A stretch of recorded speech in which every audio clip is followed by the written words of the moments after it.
Assalamu alaikum, I am Kirit Zoeb Ali from class 9. Today we are discuss about kinematics, a state of rest and motion. Question number 1. Explain with the two why rest and motion are called relative states. Rest and motion are called relative state because whether an object is at rest in motion depends on the position of the observer. ये जो question है इसमें rest and motion को वो rest और motion आपस में क्यों रिलेटिव है, जो आपस में क्यों उनका कनेक्शन है, इसमें ये कनेक्शन है. Rest and motion are called relative states because whether an object is rest और मोशन इन डिपेंड. ये जो रेस्ट और मोशन होता है डिपेंड होता है ऑब्जर्वर पर है. जो इसको देखने वाला होता है ऑब्जर्वर होता है उस पर डिपेंड करता है. For example a student sitting in a moving बस is at rest with respect to other student in the bus. But for a person standing outside on the road, that student is in motion because the bus is moving. इसका जो example है, एक जो student है वो बस में बैठा है पर वो रेस्ट में, खुद को रेस्ट में समझ रहा है. जैसे वो बस चलती है, वो बाहर एक बंदा है वो उसको देख रहा है तो उसको लग रहा है कि ये मोशन में, मतलब इसका जो है वो बस मूवमेंट कर रही है और मोशन में है, तो इसी वजह से बाहर वाले बंदे को इसी वजह से दिखाई दे रहा है कि उसके ऑब्जर्वर की डिपेंड करता है कि वो रेस्ट में या मोशन में. एग्जाम्पल नंबर 2 है जो है a tree on the road side is at rest for a person standing near it, but for a person sitting in a moving car the same tree appears to be moving backward.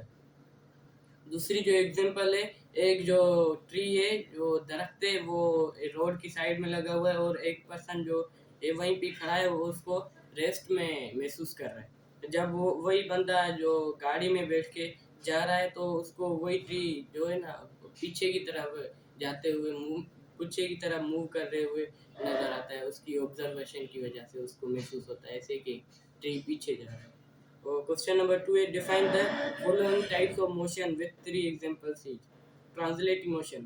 When a body moves from one place to another, it is called translate motion. कोई भी जो body होती है या कोई भी चीज़ जो एक जगह से दूसरी जगह चेंज करती है तो उसको हम ट्रांसलेट मोशन कहते हैं. Types linear move in straight line. Linear मतलब एक सीधी लाइन में चलना. Example a car moving on a straight road, a ball rolling on the floor, a train moving on track. Circular motion moving in a circle mean गोल दायरे में घूमना. and a stone tied to a string moving in a circle.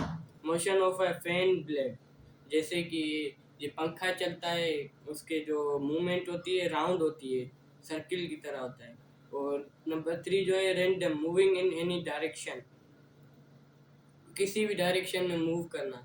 Motion of बीस movement of dust particles in air. Motion of a football player in a field. Number second जो है rotating motion. When a body rotates about its own fixed on axis it is called rotating motion. rotating motion वो है जो एक ही fix axis पे कोई भी चीज़ घूमे. For example rotation of the earth on its axis. जो ज़मीन है एक ही जगह पे एक ही जगह पे होती है पर घूमती है चारों तरफ, उसके सूरज के गिर्द घूमती रहती है. Spinning top wheel of a bicycle. जैसे बाइक का टायर हो गया, वो घूमता रहता है एक ही जगह पे, ओके एक ही जगह फिक्स जगह पे ओके रोटेट करता है तो घूमता है. When a body moves to and fro about a means position, it is called vibrating motion. For example, motion of a pendulum, vibration of a guitar, string movement of a swing. Question number 3. Can a body be at rest and in motion at the same time with respect to different observers? A body can be at rest and in motion at the same time with respect to different observers. For example, a person sitting in a moving train is at rest with respect to other passenger in that train. But for a person standing on the platform, the same person is in motion because the train is moving.